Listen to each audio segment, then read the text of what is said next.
Good morning and welcome to path of evolution. આજે આપણે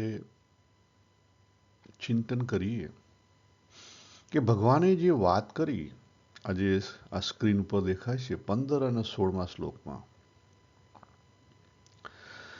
કે અજ્ઞાનથી જ્ઞાન ઢંકાયેલું છે અને જીવ મોહિત છે. જીવ ક્યાં છે? મોહમાં ફસાયેલો છે. એના કારણે એનું જે આત્મજ્ઞાન છે, આત્મજ્ઞાન એટલે પોતાના સ્વરૂપનું જ્ઞાન, એ ઢંકાઈ ગયું છે ઢંકાઈ ગયું છે. શું છે? ઢંકાઈ. પણ કોનાથી? અજ્ઞાનથી. અને એનો ક્લાસિક એક્ઝામ્પલ આપણે સમજવો હોય તો જેમ કૂવાની અંદર લીલ બાજી ગઈ હોય એટલે પાણી છે એ દેખાય નહીં. પાણીની જગ્યાએ આપણું પોતાનું સ્વરૂપ છે, અને લીલ છે એની જગ્યાએ અજ્ઞાન છે, મોહ છે. મોહનું આવરણ આવી ગયેલું છે. ભગવાને ઘણી બધી જગ્યાએ એક્ઝામ્પલ આપેલા છે. એક ધુમાડાનું પણ એક્ઝામ્પલ આપેલું છે. બરાબર. જેમ સૂર્ય તો હાજર છે પણ વાદળા આવી ગયા. પણ એ વાદળા શાના છે? મોહના છે. અને આને સમજવું કેવી રીતે? તો ભગવાને જો અહીંયા ચોખ્ખું કહ્યું છે કે જેનું પોતાના સ્વરૂપનું જેને જ્ઞાન થાય, પણ તકલીફ છે, પોતાના સ્વરૂપનું જ્ઞાન કેવી રીતે થાય? જ્યાં સુધી અજ્ઞાન ના હટે. બરાબર. ઈંડું પહેલા કે મરઘી પહેલા? સેમ વસ્તુ થઈ ને અહીંયા. અહીંયા પણ એવું જ થયું. જ્યાં સુધી અજ્ઞાન જાય નહીં ત્યાં સુધી આત્મજ્ઞાન થાય નહીં. અને જ્યાં સુધી આત્માનું સ્વરૂપ ના ઓળખાય ત્યાં સુધી અજ્ઞાન ના જાય. ઈંડું પહેલા કે મરઘી પહેલા? પણ ખરેખર બરાબર છે, બુદ્ધિની દ્રષ્ટિથી પ્રશ્ન સાચો છે. પણ જ્યારે તમે સ્પિરિચ્યુઆલિટી પર આવો ત્યારે આ પ્રશ્ન ખોટો છે. પ્રશ્નનું અસ્તિત્વ જ નથી. પ્રશ્ન જ નથી એકચ્યુઅલી ઇન રિયાલિટી.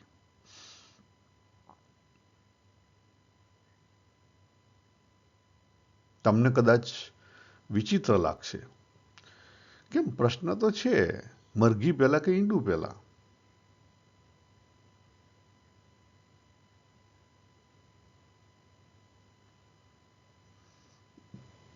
તો કૂવાનું પાણી છે લીલને પોતાની જાતથી કેવી રીતે દૂર કરે?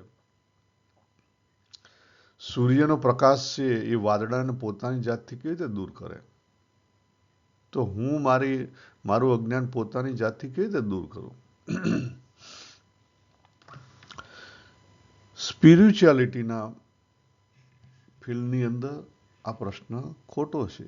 Philosophically yes, it's may be correct. Logically yes, it's 100% correct.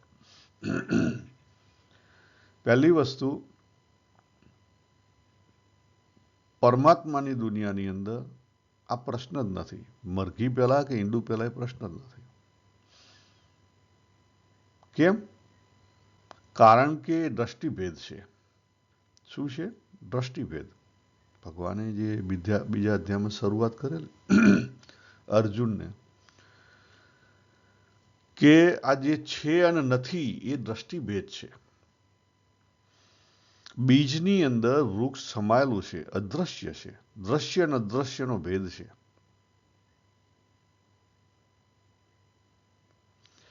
એટલા જે જીવ જ્યારે ઊભો થયો ત્યારે જીવની અંદર બે ખાના છે. મેં ત્રીજા અધ્યાય વખતે વાત કરેલી. જીવની અંદર બે ખાના છે. એક અપરાનું ખાનું છે અને એક પરાનું ખાનું છે. અપરાના ખાનાની અંદર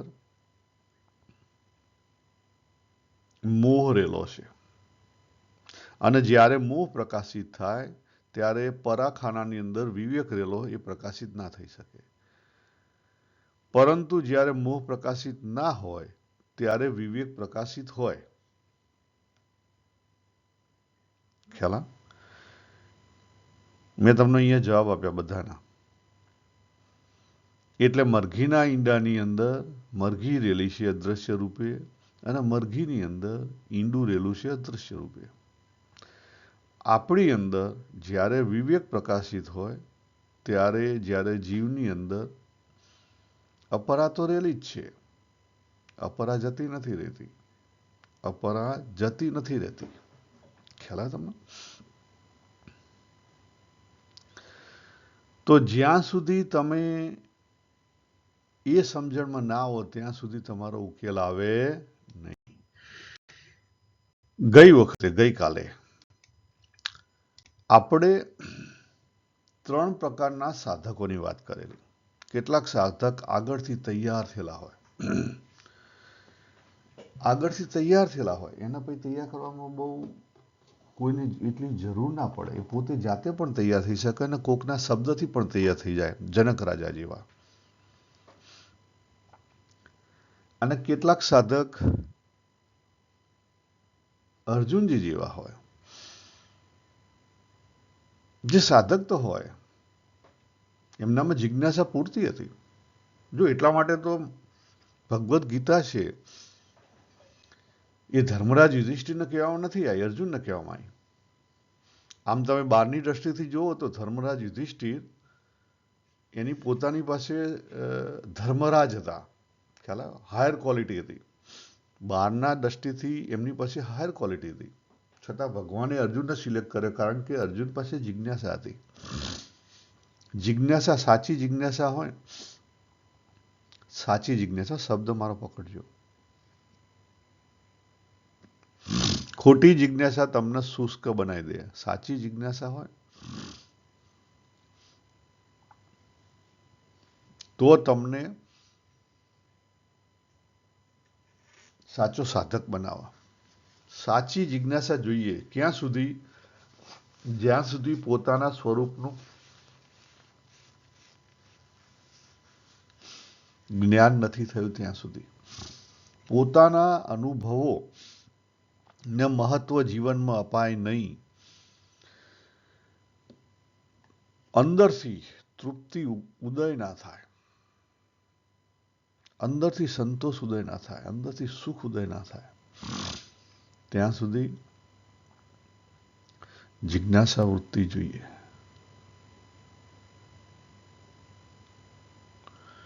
અને ત્યાં સુધી જિજ્ઞાસા વૃત્તિ તમે ના રાખો તો તમે ડફોળ, તો પછી ગયા, જો અહીંયા આપણે બતાવેલું છે કે આપણે પોતે ઓછામાં ઓછા 5 ભાગમાં તો ડિવાઈડ થયેલા છીએ, ઓછામાં ઓછા. અને એકની અંદર પાછા અનેક છે, એ તો અલગ છે. એટલે 5 ખાનાથી આપણે વેચી શકીએ ઓછામાં ઓછા. પહેલું લોજિકલ, એટલે આપણે જેને વિચારીએ છીએ કે બધું મારો બુદ્ધિથી વિચારું છું. બીજું ઇમોશનલ, આપણે હૃદયથી જે વિચારીએ છીએ, ઇમોશન્સ, ભાવ એ ડીપર છે, ઇમોશન્સ એ સરફેસ ઉપર છે. ત્રીજું છે અપર સબકોન્શિયસ માઇન્ડ, એટલે આપણું હેબિચ્યુઅલ, આપણે આ જન્મની અંદર જે હેબિચ્યુઅલ ઊભું કર્યું એ. ચોથું છે લોઅર સબકોન્શિયસ માઇન્ડ, કે જે આપણે લઈને આવેલા હતા, બરાબર. અને પાંચમું છે આપણું પોતાનું જીવ લેવલ. આ 5 એક રસ થઈ જાય સમગ્ર, તો જે તે ક્ષણે આપણું કામ થાય, નહીં તો ના થાય. હવે મોહ કેવી રીતે ઉભો થાય? જ્યારે જીવ છે, જીવની અંદર જે પરાતત્વ પ્રકાશી રહ્યું છે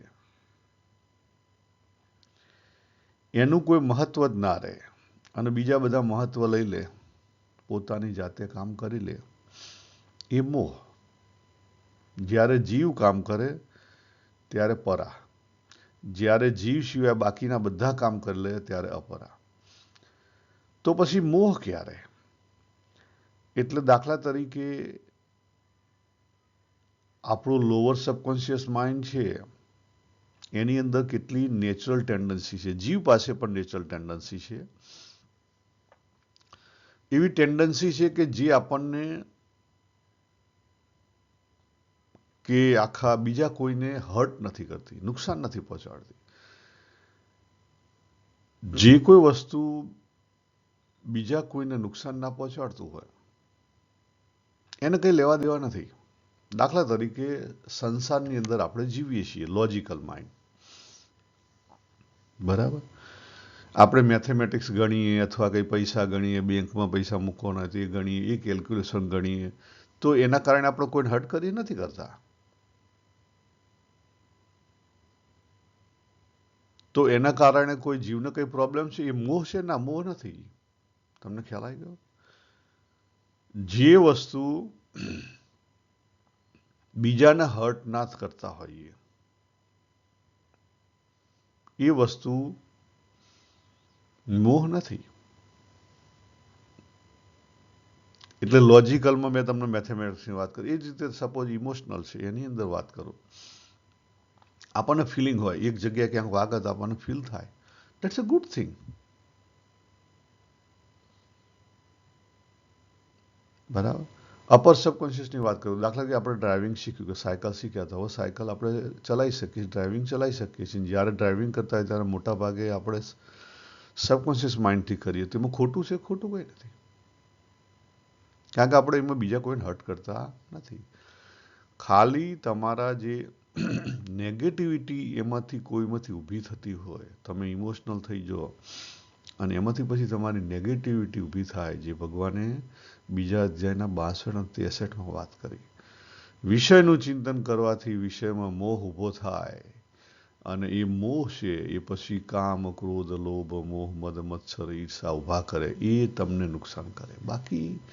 બાકી સામાન્ય જીવનમાં ભરપૂર જીવન જીવો, રસ રુચિ લઈને જીવન જીવો, નો પ્રોબ્લેમ. ગઈકાલે આપણે 3 પ્રકારના સાધકની વાત કરી હતી. આજે એ જ વસ્તુ, એ જ આગળ 4 પ્રકારની આપણી પોતાની જીવનની સ્થિતિઓ છે. અને એમાં ખાસ કરીને આજના જીવનની અંદર જેને જે બહારથી દેખાવામાં આવે છે અથવા બહુ જે એનું ડિસ્કશન થાય છે, એ શબ્દ છે એકલતા, લોનલીનેસ. એકલતા, લોનલીનેસ. આ એકલતા ક્યાં રહેલી છે? અને એકલતાને જો આપણે શરૂઆત ક્યાંથી કરી? અજ્ઞાનથી કરી. હવે આપણે પાછા જઈશું 5મા અધ્યાયનો 7મો, 8મો, 9મો, 10મો એ શ્લોક ઉપર હું તમને લઈ જવા. પણ શરૂઆત આજે મુખ્ય વિષય છે એકલતા. જીવનની અંદર આ મોહ અને એકલતા એકબીજા સાથે જોડાયેલા છે. મોહ અને એકલતા એકબીજા સાથે જોડાયેલા છે. મેં જે અહીંયા બતાવ્યું છે ને, મોહ જો ચોખ્ખું બતાવેલું છે, આ સ્ક્રીનમાં દેખાય જ છે. આ મોહ, પ્રકૃતિ રેલણી, અને જે રેલણી એનું જે કનેક્શન છે એ જીવે પકડ્યું. આપણી પોતાની પણ પ્રકૃતિ રેલણી, અને એમાં જે આપણે પકડ્યું, એ મોહ. ના પકડ્યું કોઈ પ્રોબ્લેમ નહીં. પ્રકૃતિ રેલણી, ઇટ્સ ઓકે. પ્રકૃતિ રેલાય છે એ પ્રોબ્લેમ નથી. પ્રકૃતિ રેલાયા પછી આપણે એને જે પકડીએ છીએ પ્રોબ્લેમ છે.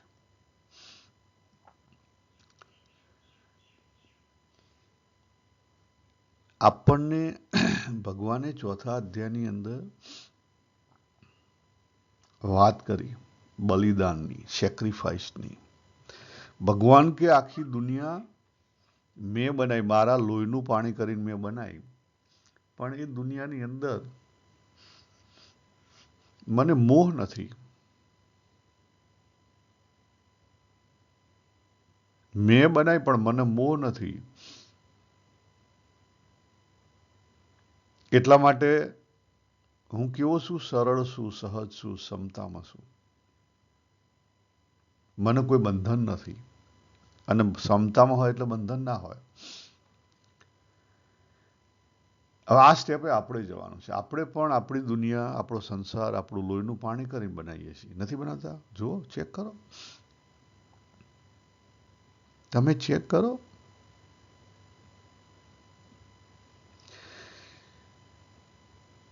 પણ એ મોહના કારણે એ કેવું થાય છે? ગંધાઈ જાય છે.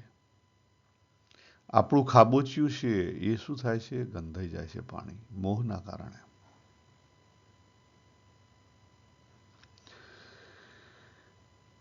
પહેલું તમે જો આખો એક સમુદાય છે. આજે આજે લોનલીનેસ એ બહુ મોટો પ્રોબ્લેમ છે ભારતમાં અને વેસ્ટર્ન વર્લ્ડમાં બંને જગ્યાએ.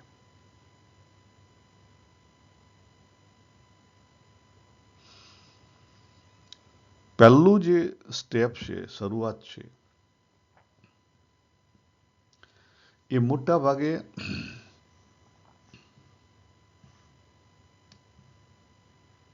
કઈ શરૂઆત હોય? જગતમાં ખોવાયેલો માનવી.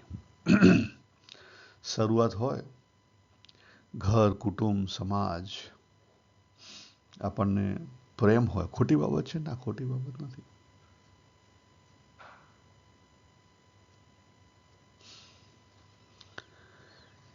આજે આજે અહીંયા બતાવ્યું છે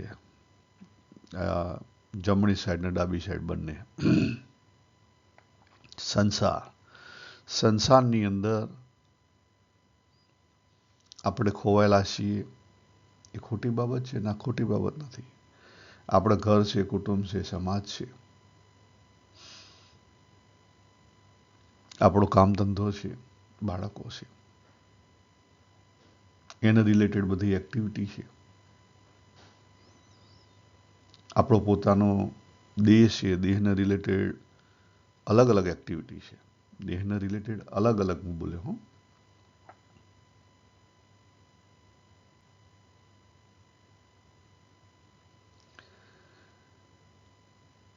તો એ ખોટી બાબત નથી. પરંતુ અહીંયા જે આપણે ખાસ લખેલું છે, આપણે કદાપી ચેક કરતા નથી. જ્યારે આપણી પોતાની યંગ એજ હોય ત્યારે આપણી દ્રષ્ટિ કદાપી પોતાની તૃપ્તિ તરફ જતી નથી. તૃપ્તિ તરફ જાય છે, પોતાની તૃપ્તિ તરફ જતી નથી. આપણે ઘણું બધું જોઈએ છીએ, પણ આપણે શેમાંથી શોધવા પ્રયત્ન કરીએ છીએ? પદાર્થોમાંથી. જો આપણે લખ્યું પહેલું પદાર્થોમાંથી શોધવા પ્રયત્ન કરીએ, પછી બોડીમાંથી શોધવા પ્રયત્ન કરીએ, પછી માઇન્ડમાંથી શોધવા પ્રયત્ન કરીએ, પણ બીજેથી, પોતાની અંદરથી નહીં, બીજેથી. ક્યાંથી? બીજેથી શોધવા. એટલે એવું કહી શકાય કે એક રીતે કે બીજી રીતે આપણે દુનિયાની અંદર ખોવાયેલા છીએ. જ્યારે વ્યક્તિનું માઇન્ડ દુનિયાની અંદર ખોવાયેલું હોય, એવો જે વર્ગ છે, મોટા ભાગે યંગ એજમાં બધા જ, અમે, તમે, હું, બધા એવા જ હતા. 30-35 વર્ષ સુધી લગભગ બધા એ બાજુ.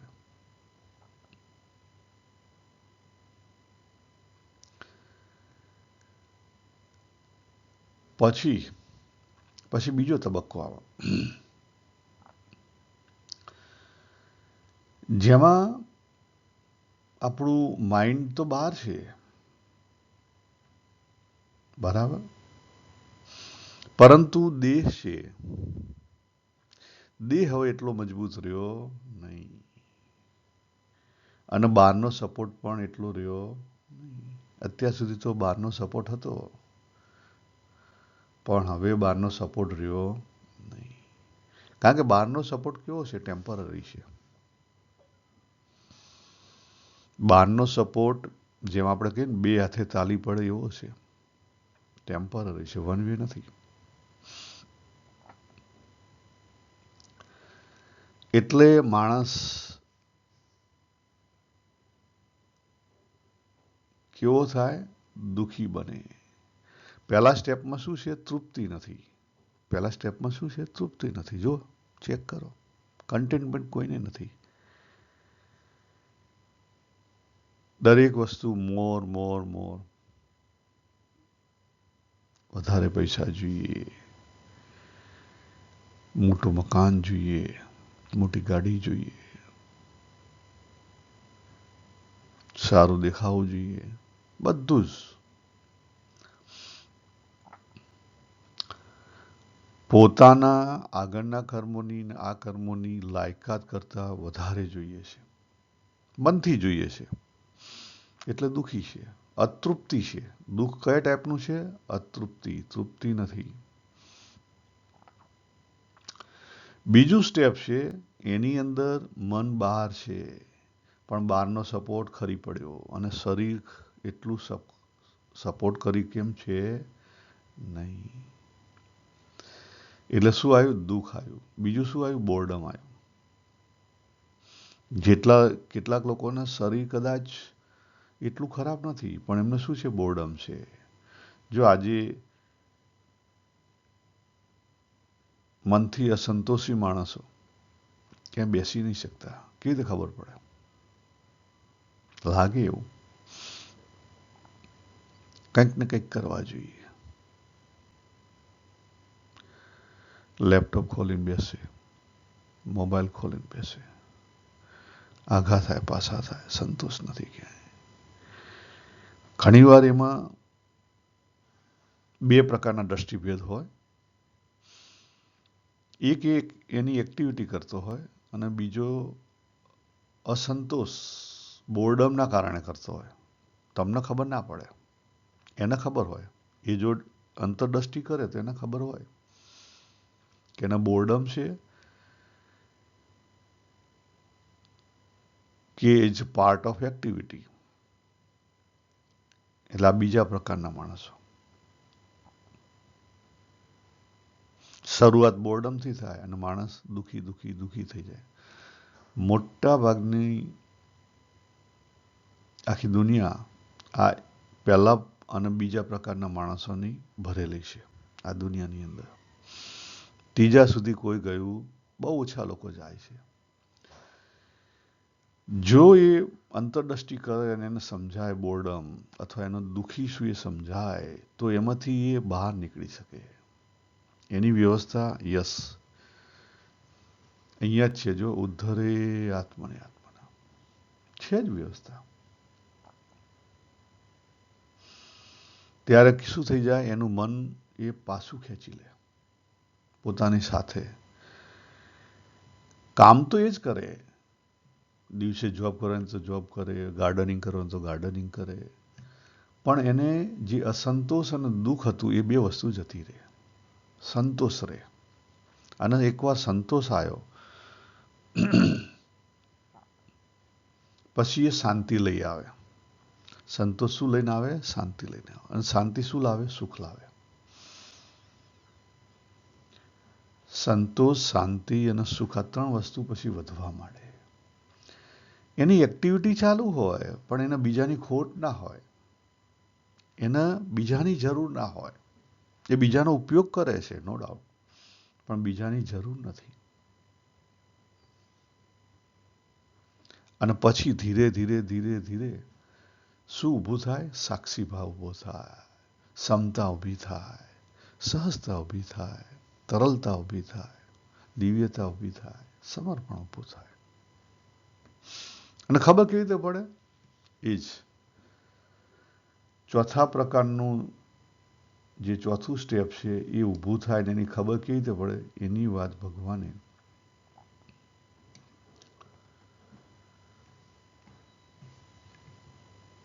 સાતમા શ્લોકની અંદર જે કર્મના માર્ગે વધેલો છે, જે કર્મ પ્રધાન્ય માણસ છે, એની વાત કરી કે એને ખબર પડે કે એની દેહ અને ઇન્દ્રિયો કેવી છે? તૃપ્ત છે. એમાં કામના કે વાસના નથી.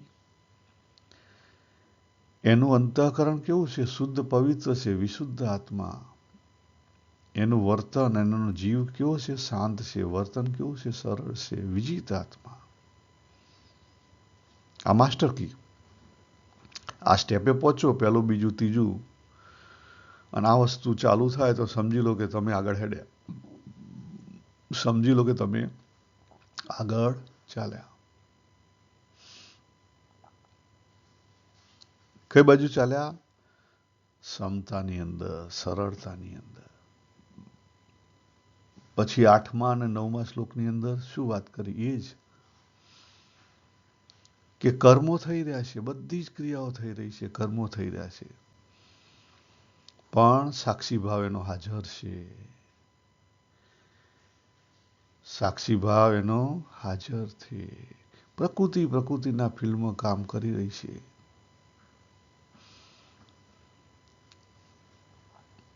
અને 10મો શ્લોક, જે ભગવાનને માર્ગે ચાલેલા છે, જે સમર્પણ કરવા માગે છે, સમર્પણ થાય ને એવી રીતે. સમર્પણ ક્યારે થાય? મેં કીધું ને, આ સ્ટેપ આવે. તમે કહો મંદિર જઈએ અથવા ગુરુ જોડે જઈએ અને ગુરુની કંઠી પહેરી લીધી, એ સમર્પણ ના, એ સમર્પણ નથી. એનાથી કર્મો થાય, એને બીજાની જરૂર નથી. પ્રેમથી કર્મ કરી રહ્યો. પણ જો ચોખ્ખું લખ્યું છે, આસક્તિ એટલે મોહ નથી.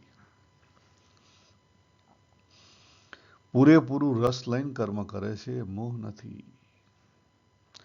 રસ રુચિને અંગ સમજે, કમ્પ્લીટલી જે કઈ ક્રિયા કરે છે એની અંદર છે. એટલે પહેલા પોતાના રસ રુચિને અંગ ઓળખો અને ધીરે ધીરે ધીરે ધીરે આ બધી વસ્તુ જુઓ. નહીં તો મુશ્કેલીનો પાર નથી. આ સમાજની અંદર, સમાજ પાસે તમારા માટે કોઈ ટાઈમ નથી અને સમાજ એ જવાબદારી સ્વીકારતો પણ નથી. ખ્યાલ? તમે નહીં જાગો તો એકલતા તમને ઘેરી વળશે અને એકલતા પછી ડિપ્રેશન લાવશે અને પછી તમે ગયા.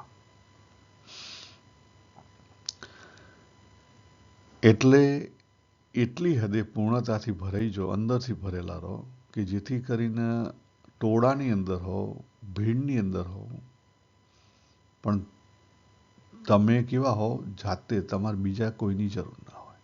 એટલા માટે કહેવાય છે ને, ઉદાસીન. ઉદાસીન શબ્દનો અર્થ, ઉદાસીન એટલે ઉદાસીન આપણે જે સામાન્ય સમજીએ છીએ નથી.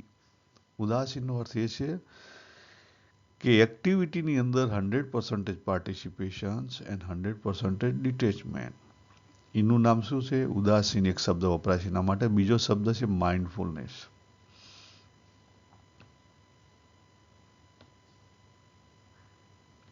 જે સાંખ્યના વરેલો હોય ને, એને એની અંદર રસ ના હોય. કરે ખરો, પણ રસ લઈને કરે. તમને ખ્યાલ આવે? કરે એટલે રસ લઈને કરે, પણ એને રસ ના હોય. એટલે એ લોકો એ શબ્દ ઊભો કરેલો. પણ પછી આપણે શું કહીએ, કોઈક આમ આ બોર્ડમ થયેલો હોય ને આપણે ઉદાસીન કહીએ છીએ. ના, બોર્ડમ વાળા ઉદાસીન નહીં. એટલે 4 પ્રકારના સ્ટેપ મેં બતાયા. પહેલું સ્ટેપ, જગતમાં ખોવાયેલા, દોડાદોડી. બીજું સ્ટેપ, જગતમાં ખોવાયેલા છીએ, હવે જગત આપણું કોઈ, જગત પાસે ટાઈમ જ નથી તમારા માટે. તમારું જે લેવાનું હતું લઈ લીધું, હવે ટાઈમ નથી.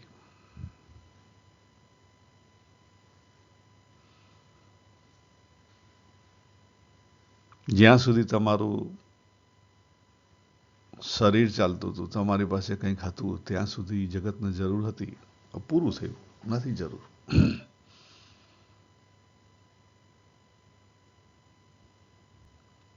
એટલે પહેલા સ્ટેપમાં શું હોય? તૃપ્તિ ના હોય, સંતોષ ના હોય, કન્ટેન્ટ ના હોય. વધારે વધારે, આઈ નીડ મોર મોર મોર. અને એનું પરિણામ શું આવે? દુઃખ આવે. કારણ કે મળ્યું કંઈ નહીં, હાથમાં શું આવ્યું? પહેલું, એના પછીનું સ્ટેપ કયું? આમ બોર્ડમ આવે, પછી દુઃખ આવે. થોડું ઘણું શરીર ચાલતું હોય ને જગત ફેંકી દે ત્યારે બોર્ડમ આવે અને પછી દુઃખ આવે. એટલે 2 સ્ટેપ આપણે બીજા સ્ટેપની અંદર બે સ્ટેજ લીધેલા છે.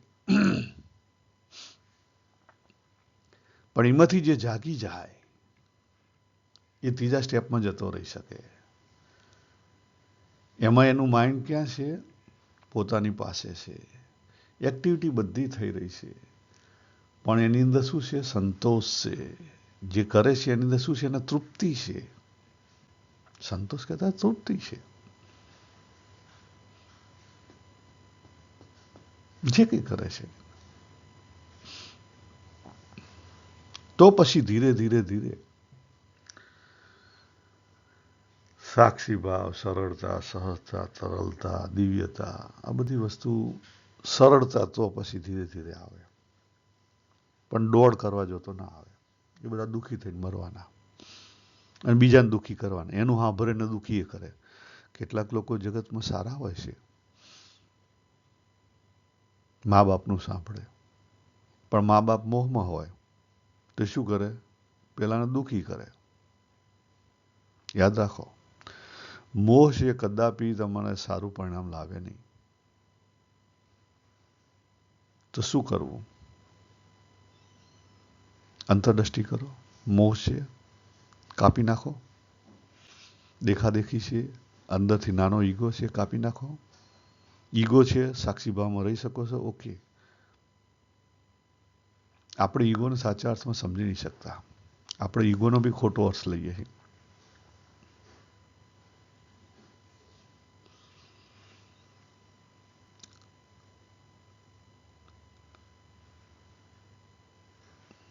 પેલી એક વાર્તા છે ને, પ્રસંગ છે.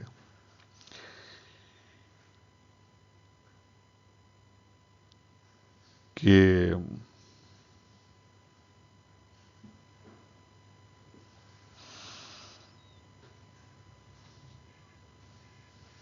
એક શું નામ છે, હું નામ બી ભૂલી ગયો.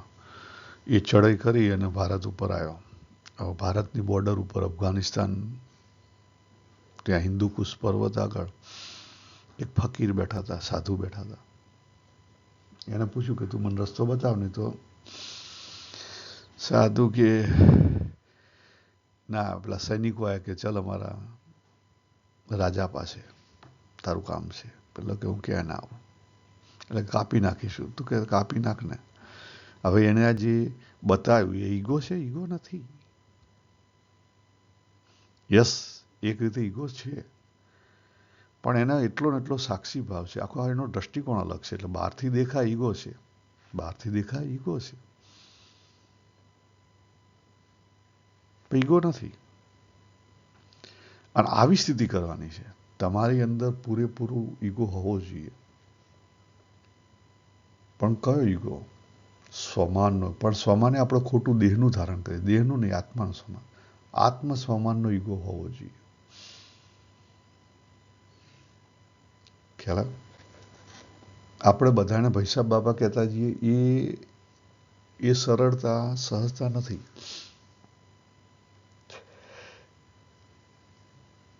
આપણે અલગથી એની ઉપર વાત કરશું, પણ અત્યારે આપણે અહીંયા પૂરું કરીએ.